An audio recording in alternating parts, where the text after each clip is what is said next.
folks. Thank you so much for joining. This is Chris Neidl, co-founder of OpenAir. I'll be hosting today. I'm incredibly excited for this session. This is a kickoff of a new OpenAir mission. Missions are what we call in our community particular actions or projects that we're trying to make happen in the world to advance carbon dioxide removal. And I'm partnering with one of our members who you'll meet in just a minute, Sven Clement, who's also a member of the Luxembourg Parliament. So you'll hear from him in a second. What we want to do today is really just sort of lay out what we're trying to achieve with this advocacy mission in Luxembourg and beyond, and what lays ahead for the next few weeks. It's going to be a critical period where we're going to develop this policy idea, and with any luck, hopefully get it introduced as actual legislation in Luxembourg, and who knows, maybe beyond. What I want to do is give you a little overview of the program for today. We'll be talking for an hour, but first, just a little bit about OpenAir. I know we have some folks logged on who are OpenAir members. OpenAir is a global volunteer peer network. It's entirely volunteer led and initiated, and it's focused on advancing carbon dioxide removal specifically, or CDR. CDR, as many folks who are logged in here and have been reading, we can no longer just rely on stopping emissions immediately. There's already too much carbon dioxide in the atmosphere and a few sources of emissions that are very difficult to immediately abate or remove. So we're going to have to remove gigatons or billions of tons of carbon dioxide from the atmosphere starting getting into the middle part of this century. And we need to be ramping up that capability right now. So OpenAir is totally supportive of all different fronts, the climate effort, but our program really focuses on advancing carbon dioxide removal solutions. We're an entirely virtual-based network. Our community primarily hangs out on Discord, if you're familiar with that. It's a platform very similar to Slack. And we currently have over 400 members, getting close to 500 on 5 continents. And as I said before, our real core of what we do, it's based on our own member initiative and creativity, or what we call missions. And we have a lot of folks in our community that are engaged in citizen science and making projects, trying to actually build technology and open source it that removes carbon dioxide from the atmosphere, which is really exciting. And the other wing of our community is what we call our policy advocacy folks. And we are people who come up with, research, develop policy ideas, draft it as legislation, and then get it introduced primarily at the state and municipal level, but also now with the example we're going to talk about today at the national level as well. On the left there, you see some of the bills or projects that we're actually currently working on. And if you go to our website, which I'll provide the link for, you can find out more information. So please go to our website. We're actually launching our new website on Halloween in a couple of days, but you can go there and there's a join us form. And you can go ahead and join. Everybody is welcome. For those of you who are new to carbon dioxide removal, you'll also see a couple of really great links to really good resources. The carbon dioxide removal primer came out last year. It's a highly readable text that was produced by really all of the leading minds in the carbon dioxide removal world. That's free to read online. You'll see a link. A great introductory essay by a number of notable scientists in this space is also posted there about why we need CDR. So back to the subject at hand, which I'm incredibly excited about, and really happy to introduce you shortly to a couple of other folks. But what we're going to talk about today is this idea of a carbon dioxide removal feed-in tariff inspired idea for Luxembourg that our member Sven Clement, who you'll meet in a second, came up with. And so our idea now is, can we develop this policy idea to a stage where we could actually introduce it as legislation in Luxembourg and perhaps inspire other policy action in other European countries and beyond. So what we're going to talk about today is I'm going to quickly just give, for those of you who've never heard of the feed-in tariff, which was a renewable energy policy, I'm just going to give you a very quick overview of what the main pieces are and where we think it could potentially inspire a similar policy for carbon dioxide removal. And then I want to talk about the method that we're going to pursue over the next month to actually really flesh it out, kick the tires, and come up with a legislation-ready policy, something that we call the collective intelligence relay method. And then we're going to speak directly with Sven. He's going to give us some background on himself, on Luxembourg, and his motivations actually for engaging in this really exciting project. Sven is a member of parliament, as I mentioned. He's also the co-founder of the Luxembourg Pirate Party. Folks in North America might not be familiar with it. Certainly our European viewers will have more familiarity with it. He'll tell us a bit about that. And then we're going to bring in Professor Gregory Nemet. OpenAir has been inspired by a number of folks in academia that's helped shape our own activism. And it's safe to say that Professor Greg Nemet at the University of Wisconsin at Madison is really right near the top of that list. And he has been a scholar of technological change and innovation, but he focused really on the story and the transformation of solar, and wrote just an amazing book called How Solar Became Cheap a couple of years ago. I come from a solar background, and it's just a great look, and it tells us a lot about maybe the future of carbon dioxide removal technologies such as direct air capture. And Greg has actually written about carbon dioxide removal more recently. So highly recommend that book. And I've linked it actually in the chat along with his excellent website. So excited to get Greg's perspective. So just to quickly lay out the concept, what are we talking about here? As I mentioned, what we're thinking here is inspired by the feed-in tariff, which was safe to say, maybe the most impactful demand-oriented policy affecting renewable energy in the world. It's called the feed-in tariff, or sometimes called the FIT. There's other names for it. The origins of it can be really traced back to Germany. Initially, it sort of bubbled up for more local policies a couple of decades ago, really went into force right around the turn of the century, and then kept adapting and sort of being modified. But it created an enormous amount of demand for renewables, which was key to scaling up production and driving down costs. So when you hear about why solar became so cheap, like which Gregory Nemet writes about, there are many reasons for it, but very high in the top of the list is because of this feed-in tariff policy, which I'll explain in a second. And Germany got it rolling, but then it spread to several other European countries as well as globally. If you want to take a deep dive into the German feed-in tariff, it's sort of its history as a policy and what it did and how it changed. Sven and I recorded a great interview with Professor Joern Hauptmann at the University of Oldenburg, who co-wrote an excellent paper about that history 6 or 7 years ago. And so we interviewed him, and he gives us sort of a deeper sort of analysis of what that policy was like and how it might relate to our current goals. So that is also linked in the chat. So quick overview of the feed-in tariff. Feed-in tariff is a demand catalyzer. It was designed to really ramp up investment and deployment of renewable energy. The main pieces of it, which Professor Hauptmann really goes into in depth in that video, is that it allowed anyone who wanted to develop a renewable energy project to have access to the electricity grid and to be able to sell that electricity. So it kind of basically gave them access and preferred access.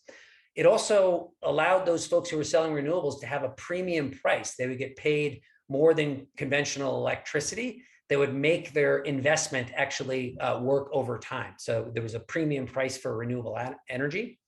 There was also different types of prices, or tariffs as they're called, for different types of renewable energies. There's solar versus wind, as well as different scaled projects. So projects that were done at the utility scale might get a lower tariff than smaller residential projects, which typically are more expensive to install. The other really key piece to the FIT is that there was a long-term 15 or 20-year contract. So if you sign up for that, you know you're going to be able to sell your electricity at that price for a long time. So that created a lot of certainty in terms of investment. But over time, for each new entrant every year that decided to interconnect, they would get a lower rate. So to control cost, the price that you were offered would go down over time. And at this point, there still is a FIT, as Professor Hauptmann had told us, but it's actually now more or less at parity with regular electricity. And then the last thing is the FIT was paid for. In Germany, it was actually paid for by being added to a surcharge for electricity bills, that all electricity users basically paid a little bit in all their bills, and that was pooled to cover the excess costs from a FIT. So this policy here, again, super impactful and historic, and Professor Nemet will give us some color on that later on. What can this tell us, or how could it be the basis of a carbon or a CDR based demand catalyzing policy as well? And that's what we want to find out. We are interested in a range of different carbon dioxide removal technologies, but one that you'll hear a lot of reference to, and you probably are familiar with, is direct air carbon capture or direct air capture, called DAC. These are machines that pull carbon from the air, either at an industrial scale, or increasingly there's interesting technologies that are more distributed and can be integrated with buildings. And the key thing, I guess, for us to consider is obviously electricity and carbon are totally different things. And so those will be limiting factors, that reality, in terms of how much we can pull from the one policy and insert it into the other domain. Some of the obvious things, one is the electricity grid in Europe, is over 100 years old. It's an established infrastructure, an established regulatory system. carbon removal, we're still just inventing. It's very nascent in terms of the regulatory picture and the technology picture. In terms of, when the feed-in tariff happened, solar and wind were expensive, but they were established. There was a dominant design, as Professor Nemet likes to call it in his book. With carbon dioxide removal, there's a lot of different tech companies that are coming online, but it's not quite clear what the sort of dominant models are going to be or how ready they are. So we're at a different point in history. And then the overall supporting infrastructure, there was an electricity grid that the feed-in tariff for electricity could leverage, and there was complexities there, but it was already pre-existed. Here, in terms of how you take carbon dioxide and then put it somewhere, that infrastructure still has to be developed. So these are some of the major questions that, sort of force the question of, how much of the policy elements from the feed-in tariff for renewable energy could be transferred within a carbon context. And that's what we want to find out. And again, looking at those pieces that I outlined before, we do think that on a high level, at least conceptually, there is a lot of transferability, right? So to create a program where people know that they can actually get paid for capturing carbon dioxide is the sort of underlying piece that has to get put in place. Offering fair prices for that carbon that's going to be removed that correspond to the cost of investment, really, really important. And then giving people a long-term contract where they know they're going to get a return on their investment. That was the sort of secret sauce of the renewable energy fit. And then also offering different types of prices or tariffs for different types of CDR technologies at different scales. It might be that this is something that Sven will talk about. He really favors and is interested in highly distributed technologies that can maybe even be integrated at the residential level.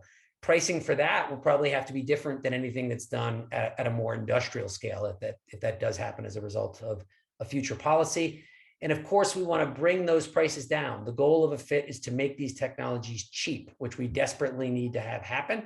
But you want to make sure that you keep forcing those prices down and that they follow the actual cost reduction so that you avoid overpaying for your carbon removal. And then the big question is how will we pay for it? We're not talking about electricity here, so there's no electricity bill to tack on. So a key question is how do we build in a sustainable payment mechanism? And that'll be a key thing that we're going to want to explore.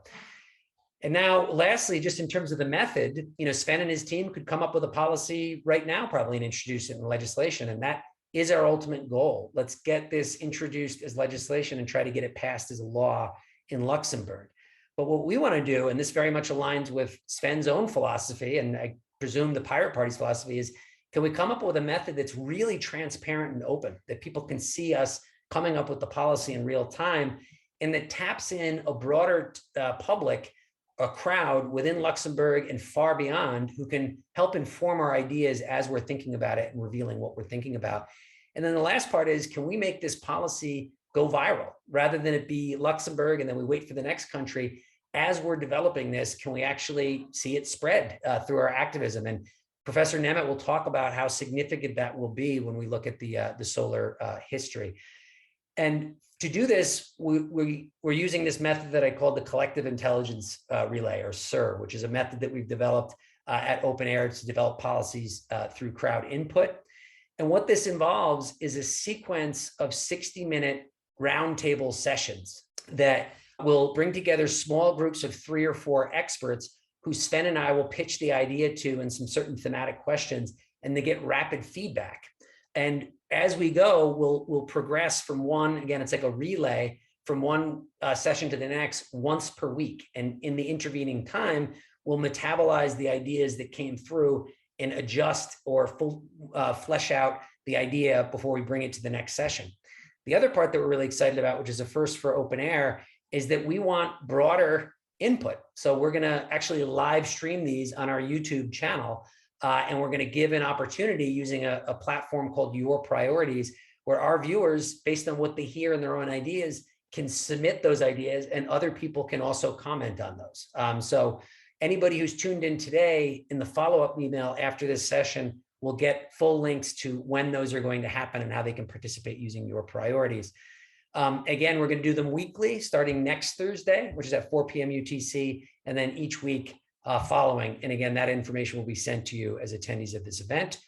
And again, the goal is once we've done that, can Sven and his team, will they have a policy that's fleshed out enough where we can actually, it's legislation ready and we can introduce it. Now, the other part, just to close on this introduction, is we don't want to wait for a bunch of other places to look at what Luxembourg did and in a linear way see it introduced.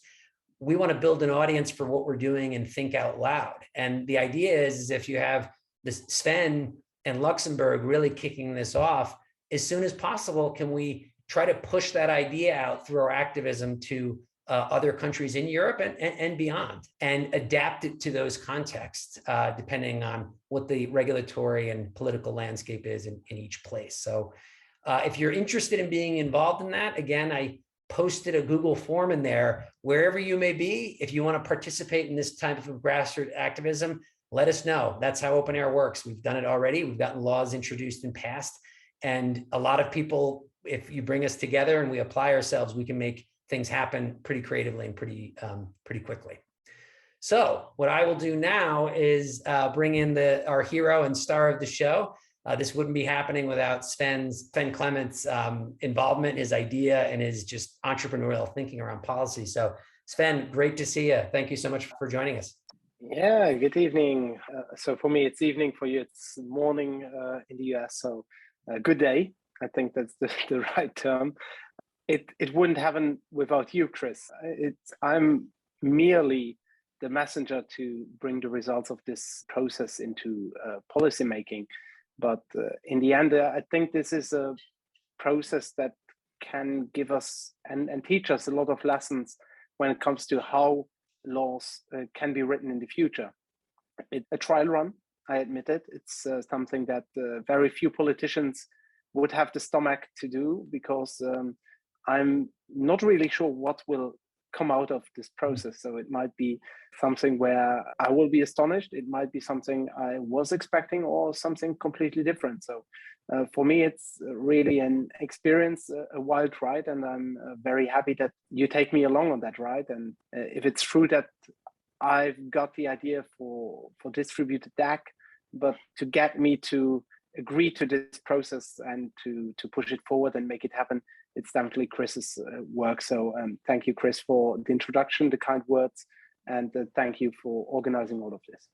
Yeah, I'm honored to be a part of it. I'm glad you mentioned it. We don't know what will come out of this, and that's part of the exciting thing. The feed-in tariff is our sort of reference point. That's our point of departure. But if a month from now something else has arisen through this process that we think works better, that's a sign of success, not failure. So, but let's start with this, because again, there's, national legislators all over the world. And here you are, Sven. I think you're going to be introducing this as the first policy of its kind in the world. Can you just tell us a little bit about your background in the political arena? And also, if you could mention a little bit about the Pirate Party, because I do think that is part of the story. Yeah, so I myself, I studied at the Saarland University. I studied information systems, which sound way more interesting than it actually is. In principle, I would have been set up to become a consultant at one of the big fours and do boring number crunching all day long.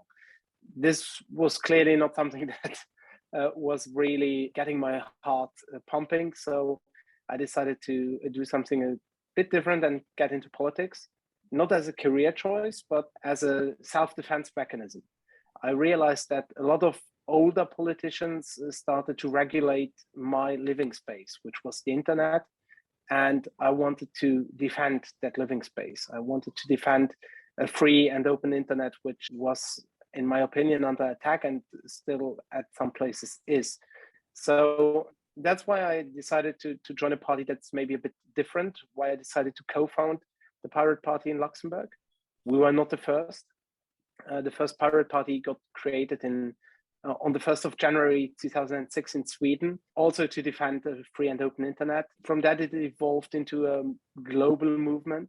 We now have political parties a bit across all the continents. I'm regularly in touch with our Czech colleagues who will have a chance of joining the next government, actually. I've been in touch with the Icelandic pirates who managed to introduce legislation even before entering parliament. So we are definitely not the typical political movement. As I said, I joined politics as a self-defense mechanism. And I've got a feeling that this time, this situation we are currently finding ourselves in, climate urgency, definitely is a time where we need to have more self-defenders in politics.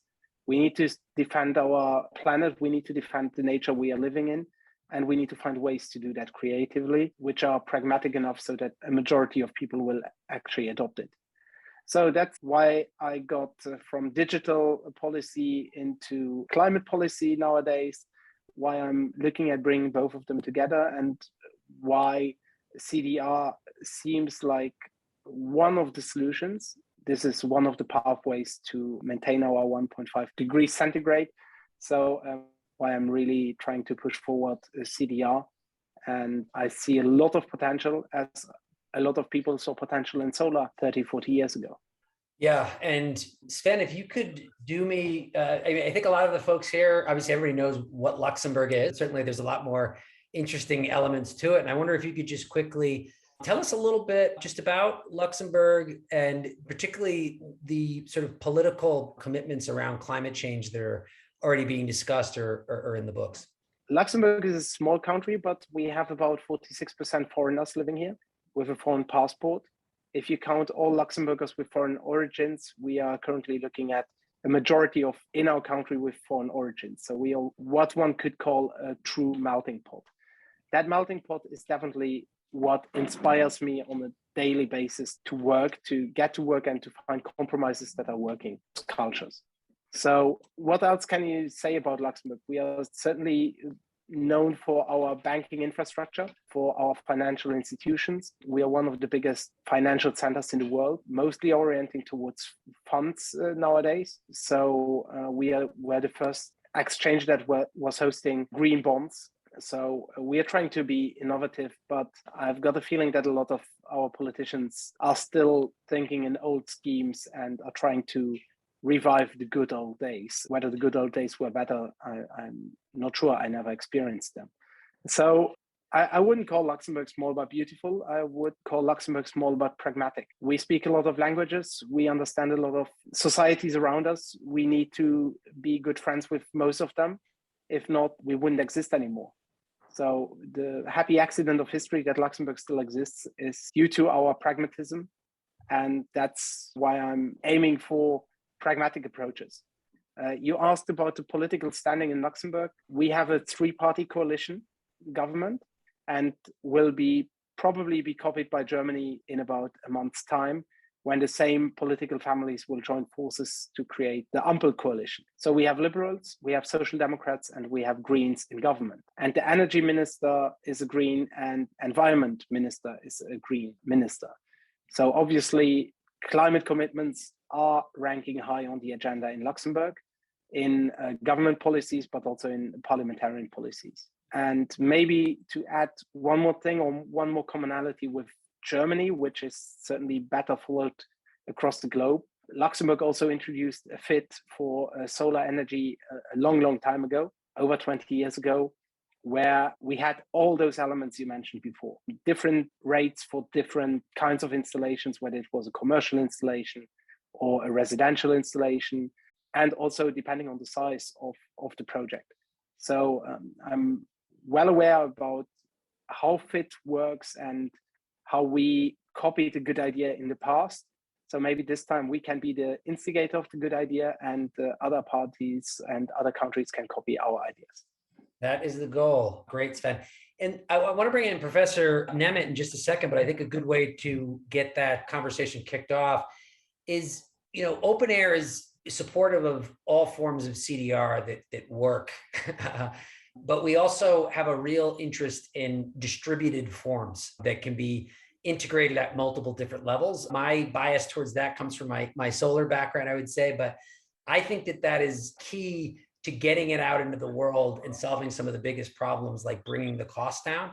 And certainly that was the experience of solar, which Professor Nemet will talk about. But this is an idea that you came to us with. This was something that you were interested in, a sort of a more democratized technology and a policy that allows people to participate. Very briefly, to just sort of bring Greg in, but can you just tell us a little bit about why you have that sort of orientation when you think about CDR policy? Well, it's as with solar, as with most solutions to climate change, we need to democratize access to it. We need to get people on board. We need to get most people on board, and we can't rely on big corporations to solve problems that originated not only with big corporations, but have definitely been worsened by big corporations in the past. If we leave DAC or CDR only to big monopolistic companies, we probably never see prices going down. I strongly believe that solar prices went down because we democratized access to it, because we enabled a lot of people to participate, to earn money, to build wealth. It's might not look like a lot, but installing solar on your rooftop is actually increasing the value of your home. In the beginning, everybody thought that they would actually lose out on money, but in the end, they are increasing in wealth, and democratizing access to DAC should follow us the same trajectory. So for me, it's simply a way of enabling people to be part of the solution. And the more people we can enable, the better it is to battle with climate change. Fantastic. Could not agree more. And that's a perfect intro for Professor Nemet. So there's so much we'd like to sort of ask you and get your perspective on, but I think maybe a good place to start is to just sort of drive home the feed-in tariff for renewables. You studied solar and other energy. Can you just sort of concisely talk about what the impact of the FIT was in the big picture of really bringing down the price of solar faster than anybody expected? Yeah, I mean, the FIT for renewables was massive, and it had a global impact. And, I documented the history of solar in particular, also looked at wind. And, those histories go back 70 years. There's been an array of policies, an array of innovations. But if you had to pick one policy that changed things, that catalyzed things, that really spurred this virtuous cycle between adoption and cost reductions, it was the German feed-in tariff. It really had that effect. And it had near-term and long-term effects. So in the near term, it got a lot of installations installed. It started a local installer industry. The certainty of the feed-in tariff made finance cheap, so people could finance this upfront investment, which in the past, people had all said that's a real barrier and a problem because you have to pay for it all up front. It wasn't a problem anymore with a guaranteed purchase price for 20 years, and you have financing at 2%. So that really dealt with the upfront cost of it. But more importantly was the long-term effect. By having that policy, that demand that you already spoke about, it enabled investment, not just in new installations, but in manufacturing, in training people, training installers, training people working in production, scaling up factories, developing supply chains. And the real critical factor, like getting into the weeds a little bit, was when the supply chain started making materials and parts and components specifically for the solar industry. That really changed things. That got the cost down. And from there, things really took off. So it really was this catalytic process of creating this positive cycle between adoption that led to cost reductions, lower costs led to further adoption. And that really got us to where we are today. And if there was one thing that really started that, it was the feed-in tariff that you've been talking about. Yeah, and one thing I want to say, which I know, you studied and wrote this, and I sort of saw it with my own two eyes. My solar career as a much younger man began the year that the feed-in tariff really kicked off. And I watched that happen in North America, where I lived in South Asia, and just it had a huge impact. But just to the magnitude of it, I mean, the pricing for solar came down. It's about 30 years ahead of schedule, I think, is what's often thought. And now, according to the International Energy Agency, it's the cheapest form of electricity. Can you just underscore how improbable that seemed, even to the most breathless booster of solar energy, even 15 years ago? That seemed impossible. And I think that is one of the reasons why the solar people who are entering the DAC or the CDR space aren't as intimidated by current pricing, because we've seen this before and we think we can make an impact. But I didn't know if you could speak at all to just how dramatic that effect and how surprising that effect was of the policy. Yeah, I mean, you can quantify it in a few different ways. Like I saw a factor of 10,000 cost reduction from the first commercial application to where we are today. So that's one way to look at it. Another way to look at it is I worked with some others quantifying people's forecasts of what the price of solar would be in 2030, which is kind of when we thought we would get to low cost solar.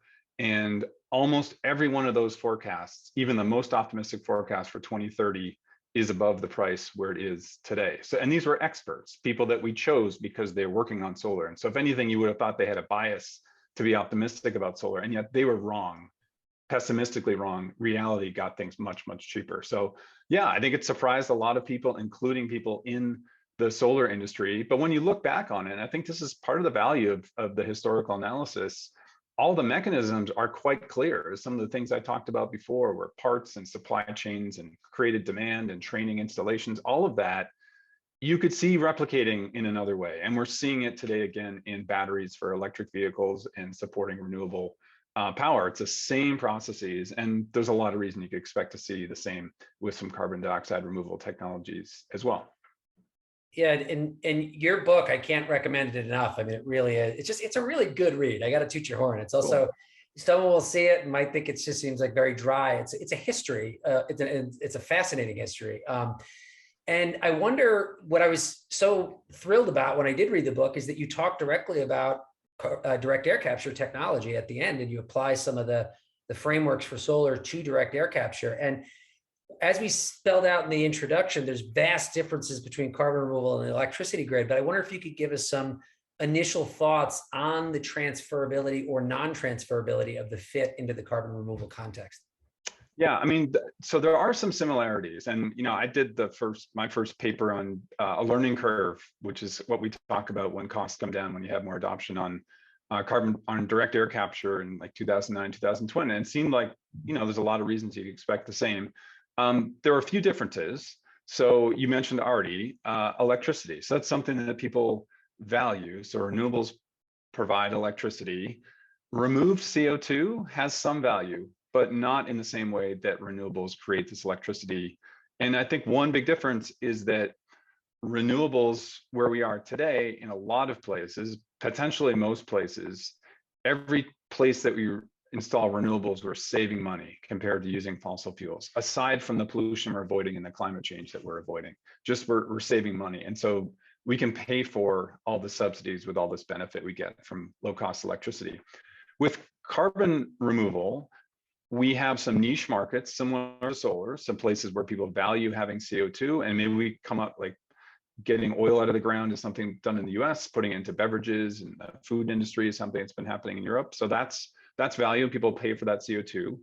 But at some point, you really do need a larger market where governments are the ones paying for that. And that is a bit different. So there's a lot of mechanisms that would work similarly for carbon removal, but we are going to have to think about transitioning to more of a permanent way of having either legislation or subsidies or something to continue to stimulate removal of CO2. It's important, but that's one distinction we have to make. And then the other thing about carbon dioxide removal, with solar and wind, we're generating megawatt hours of electricity, and they're really indistinguishable from each other. Maybe the only distinction is about where they are available and when they're available. With CDR, there's different distinctions, and it's not really about like the purity of the carbon that's removed, but I think the permanence is a big issue. So how much can we rely on that CO2 staying out of the atmosphere, and for how long? And that's something where we could think of a feed-in tariff in the same way that you talked about before, of having different rates for the scale of the technology, the application, or particular maturity of technology.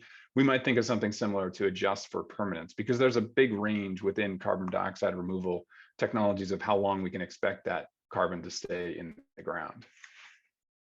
That is such a good point. When we look at that differentiated tariff structure and you apply it to CDR and how we have to value it, we want to get, let's say, direct air capture scaled up. So the priority in the short term might not be permanent removal, it's just deployment. So if you have an application that, let's say, uses fuel, or that is used to create fuel, you could give that one tariff and then maybe a higher price for something that is actually removing it. So we have some interesting things to sort of think through. I wonder, and this is a thing that Sven again brought to us that really resonated with OpenAir, but the story of solar, a lot of its history was sort of baked into its physical properties from the very beginning. The fact that it adds value at any scale, from a calculator to a utility, that allowed it to penetrate different niche markets, and that gave the whole sector some resilience, relatively simple, solid state, low O&M. And so where a lot of people think about CDR envision large industrial deployments that almost are as big as the problem. But we think that to get to big, you probably have to go through small. And I wonder if there's anything you could elaborate on the significance of modularity and distributedness, particularly in the early years of bringing the cost down and scaling an industry up. Yeah, certainly. So the modularity, as you say, was absolutely essential for solar. And like we say, there's all these different markets. You can do tiny calculators and watches, and you can do utility scale. And it's about a factor of 1 billion in between. And there's all these markets in between. So there's a market side of it, like who the customers are, where the adoption could come from. That's just much more diverse if you can do this at any scale rather than if it's fixed. Like if we could only do solar at, say, coal power plant scale, or if we could only do direct air capture at coal power plant scale. There's only so many places that could come up with the capital for that, have the infrastructure to deal with that much CO2, and also take the risk of one single large infrastructure.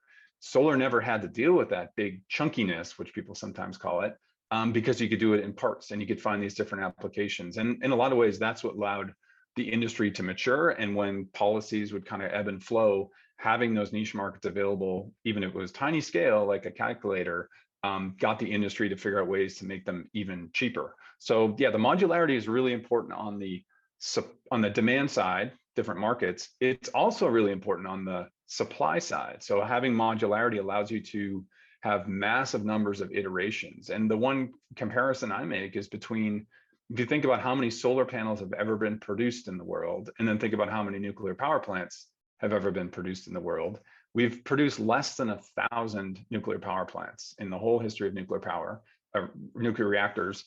And we've produced about, I have to keep updating this because the number changes, between 3 and 4 billion solar panels. And that's 1,000,000 times more chances to iterate, to improve, to adopt some new technology, to see what works and what doesn't.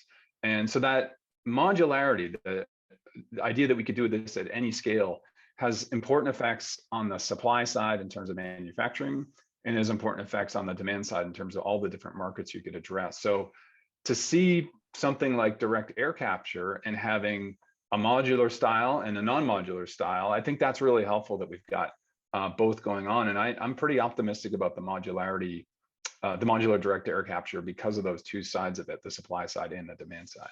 Yeah, and I love in your book, you talk about the technology, you talk about the economics, you talk about the learning curves, and it is dramatic. I think nuclear power plants, I think, have a negative learning rate. They don't get cheaper at scale, where solar, and LEDs and batteries, because they're modular, get cheaper much faster for the reasons you just explained.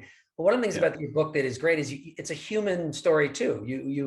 It's not just the technology unfolding in time, it's being pushed by, particularly in the early days, some pretty interesting characters. And so people, really matter here. And I think one of the implications of modularity and technologies that are easy to use is they're socially creative. They allow various different types of people to entertain use cases for them. Where the larger and more expensive something comes, it's by nature exclusive. You can't think of an interesting thing that me or Sven are going to do with a giant power plant. And when I was lucky to have my solar career in India and Africa and California, all the pot growers out there, which is an interesting connection to early solar. But you go to Kenya and you see the creative energy around making it work in a different way there and in rural India, that there's almost like a culture that sort of develops around solar. And so we're interested in that in direct air capture. We think the key to that is, again, that modularity, which sort of unlocks the creative potential of it. Sven, I'm talking a blue streak here. I do that whenever I get a chance to talk to Professor Nemet. So please feel free if you have any questions or any comments you want to make at this point. Well, I think it's very interesting that modularity has been key to solar, and I feel very comforted or recomforted in my thought process around DAC and CDR in general. If we can't put it to work for everybody and create that culture you were talking about, Chris, around removing carbon. Currently, the only thing humanity has is a culture of polluting, of emitting ever more carbon into the atmosphere. And if we can shift that culture only a tiny little bit into removing carbon and maybe reusing carbon. And we are often talking about circular economy and recycling, and please put your plastic bottle in a separate trash bin. Well, the same holds true for carbon. If we can simply reuse the carbon we are already emitting, we would stop a lot of the problems we will be facing in the future. So if we can get everybody to participate in that endeavor and to create that culture of, instead of composting your banana peels and saving your aluminum cans and PET bottles, you would simply save your carbon you are emitting. Well, that would be great for climate in general. So I think culture would also be helpful to get the message out. Humans are by nature storytellers. Humanity grew up by telling stories around the campfire after a hunt. So all across history, the oral history was way more important to and conducive to change than the written history. The written history is necessary to transport our current history for the future. But to change something now, we need to have stories that resonate with people. And if we can achieve that through modularity, and I think that solar had that component in those small, tiny German villages in Bavaria, and where those farmers were harvesting their own energy. I think if we can have the same conversation, the same storytelling aspect surrounding DAC and CDR at a larger scale, that would move things along much faster. I agree. Yeah. And just one thing on Sven's point, that was certainly the case with solar. And one of the real policy entrepreneurs that passed the feed-in tariff in Germany in 2000, Hermann Scheer from the SPD, he called solar emancipatory technology, and that it was more than just about dealing with pollution, more than just about energy prices and energy independence. It was this whole democratic idea that had been brewing in Germany in a big way since 1968. And this was kind of the end of that, or the consequence of that, was that these technologies kind of fit with that whole effort. And I think that was a big part of why it was passed aggressively, and also that sustained for so long. So I completely agree with you, Sven, and there's potential here for modular DAC to play a similar role. Yeah, it's what I call DACtivism, that there's there's sometimes a tendency within the environmental movement where you're supposed to, it's the love whose name we dare not speak. We're not supposed to really like the technology. We're only supposed to like the effect of it. But I think that's all wrong. And I think your book kind of highlights it, that with solar, there are people who just it cast a spell on them in a way. And I was one of those people. I just was so all in as soon as I started thinking about doing that as a young man. And you want to use that. And I'm sensing that with direct air capture. When people find out, they're like, you can do that, and it just, there's an explosion of sort of hope and interest that's around the technology, not just what it does. And I think you really got to use that. And I wonder, just for the last 10 minutes that we have, a couple of other big findings from your book that I think are relevant here. Some people are going to look at this and they're going to say, well, Luxembourg, that's great that Luxembourg is doing it. But the priority really should be, though, just formulating good policy and getting it into the world so it can spread. And I think the feed-in tariff, as Sven alluded to, and as you did, it started pretty humbly at relatively local levels before it became this incredibly impactful technology. So if you could speak to that, and then if I could just, a two-part question. The other part was solar. You write in your last chapter in the book of, okay, solar got cheaper faster than everybody thought, but we need to go way faster than that for the other technologies that we need. And one of the things that you pinpoint is that there was this sort of linear passing of the torch from different places globally, from California to Japan to Australia to then finally Germany, that happened in a sort of a sequence over time where you had these support policies. We need to do things instantaneously. And that's one of our goals here, is to sort of spread policies. So I'm wondering if you can speak a little bit to like the importance of just getting the right policy and not fixating on picking the biggest, most impactful country. And if you can also talk a little bit about that policy spread and the idea that we're proposing here as a way of accelerating it. Yeah, great. Yeah, there's kind of two phases here. One would be like the policy adoption, and that was kind of like your slide that you had earlier, where it becomes a law and like Sven does his job and we're on. And when we look at that part, that's a policy adoption, and then we can talk about the policy diffusion where it spreads. And so on the adoption part with solar, we had a bunch of things come together. We had this advocacy coalition, so we had different interest groups that thought this was important, whether it was for environmental reasons or emancipatory technology reasons, like we talked about, and other reasons. So we got multiple interest groups that are supportive of this idea. That we had policy entrepreneurs. So in the solar case, it was Hermann Scheer and Hans Josef Fell from two different parties. And we have one of those with us today. And so that's a key part of it. That was really important. And then a policy window when there was a certain set of conditions came when it was the right time. Maybe it was interest, like in this case, maybe it's interest in the climate. Maybe there's enough technology development happening that the time is ready to go. Maybe the legislation has already been written and there's some wording and we can go with that. For example, we already have some of the renewable feed-in tariff. So the policy window and the opportunity coming together. And so when all of those things come together, that's a time and to make things happen. And it seems like we are maybe at that moment in Luxembourg. So that's a reason why we're excited about this. And then part of it is having that policy spread.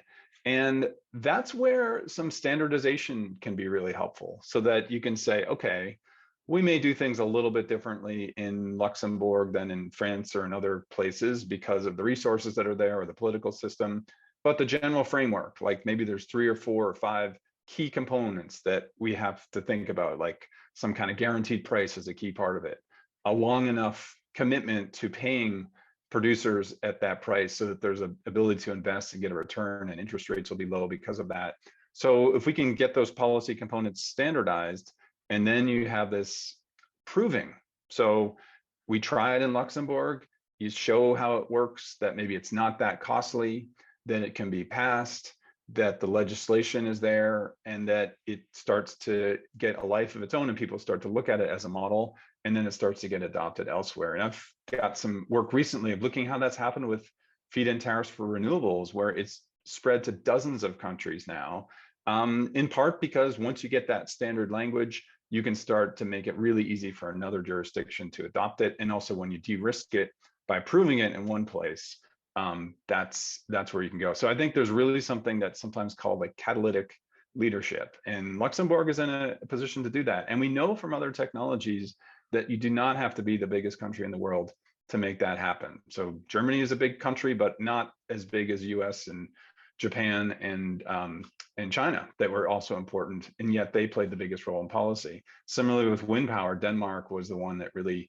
made things happen there and continues to be the leader in wind technology in a very small country. So yeah, the size is not the most important thing. It's this policy entrepreneurialism, making it work, showing it can be a model, and then adopting and spreading it from there. Fantastic, Greg. We'd love it if you could. We're just embarking on this process, and it would be great to get just keep you involved and in the loop on what we're doing here, because your perspective, cool ideas would be fantastic. I want to just give people a little bit of the next steps. I just posted in the chat certainly a link to OpenAir's website. Again, we'll have a much improved website in just a few days. But also there's a Google form again that I put in there. If you're interested in this and helping us think through this policy and pushing for it wherever you are, that's how we work as OpenAir. We're a network. Please fill that out, because right now we're recruiting our army to elevate this in Luxembourg and beyond. So please fill that out and we'll be in touch. I want to give Sven an opportunity to close, but I first want to just give people a tiny bit of information on what is next, because again, this is the first in our process here. You can see my site here, and what we're going to do is our first session is next week. That's going to be live streamed on OpenAir's YouTube channel. All the folks who RSVP for today will get the information on that. Next week is really going to focus thematically on the baseline for the technology and the idea of where modular DAC and CDR are. So we're going to have Eric Dahlberg, who is a student of Klaus Lochner, who's been referenced several times here, and the founder of Aircella, a New York City modular DAC company. Kristen Ellis is a scientist, but she's also coming from the VC world. She's a partner at Lower Carbon Capital, so she can give us a portfolio look at some of the technologies that are emerging. David Izikowicz is an entrepreneur, member of OpenAir, and the founder of a Shanghai-based modular DAC company called Carbon Infinity, and he's written excellent work on the idea of modular DAC. And then Lucia Simonelli, who is a senior policy fellow at Carbon 180, who's been focused on modular DAC with myself and another co-writer of ours, Naeem Merchant. So that's going to be a great group. Down the line, we have other folks. Klaus Lochner actually will be joining the one on the 18th. We have folks from Climeworks. We've got a lot of great people that are going to be joining. Eli Mitchell-Larsen from the newly formed Carbon Removal Advocacy Europe. So it should be just a great relay that we're going to be able to have. But the key part is we want you to be involved. So if you tune into that, we will have our Your Priorities platform and some instructions on how to do that. and you'll be able to enter your own ideas, and that's going to get folded into our conversation and our thinking. So really excited to have you join us again. More information to come in the follow-up email for this webinar. And again, please do sign the form. And I'm going to allow Sven to close if you have any closing thoughts, my friend. Yeah, thank you, Chris. Thank you for the presentation. Thanks, Greg, for those very insightful contributions. I think that we will have to reread your book under the light of DAC. It's definitely very interesting to have had both of you today to discuss.